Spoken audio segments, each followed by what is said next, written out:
Dans ce village, personne n'a voulu être maire. Bienvenue à Bienville dans l'Oise, une commune de 500 habitants et depuis les élections municipales, aucun élu.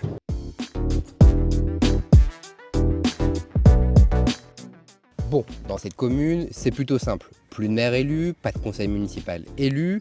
Alors pour gérer cette commune, c'est l'État qui va directement intervenir. Une délégation spéciale mise en place par la préfecture a été envoyée sur place. Dans ce cas de figure, le Code général des collectivités territoriales prévoit l'installation d'une délégation spéciale qui est en charge essentiellement d'organiser la vie de la commune et l'organisation du scrutin municipal dans les 3 mois qui viennent. Ils sont là pour assurer la vie courante de la commune. Par exemple, organiser le suivi de l'état civil, enregistrer les naissances s'il y a des naissances, procéder à un mariage si nécessaire, signer un certain nombre d'actes, par exemple de gestion du personnel, ou prendre un arrêté de police dans le cadre des pouvoirs de police du maire, s'il y a un problème de circulation sur la voirie, ou s'il y a un problème de nature autre qui nécessite que le pouvoir de police du maire soit exercé. Bon, autrement dit, il est impossible d'engager de nouveaux projets, d'investir, comme par exemple dans cette aire de jeu.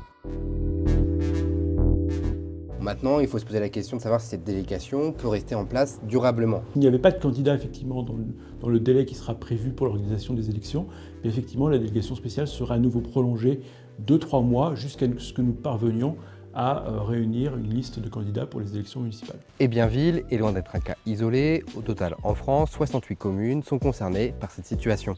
Alors, ça peut se traduire effectivement par une certaine crainte vis-à-vis des responsabilités qu'incombe le rôle de maire ou d'adjoint. Vous avez souvent une secrétaire de mairie qui porte beaucoup de choses avec le maire. Donc ça prend beaucoup de temps. On voit souvent que ce sont des personnes souvent en retraite ou des jeunes retraités qui prennent ce type de fonction.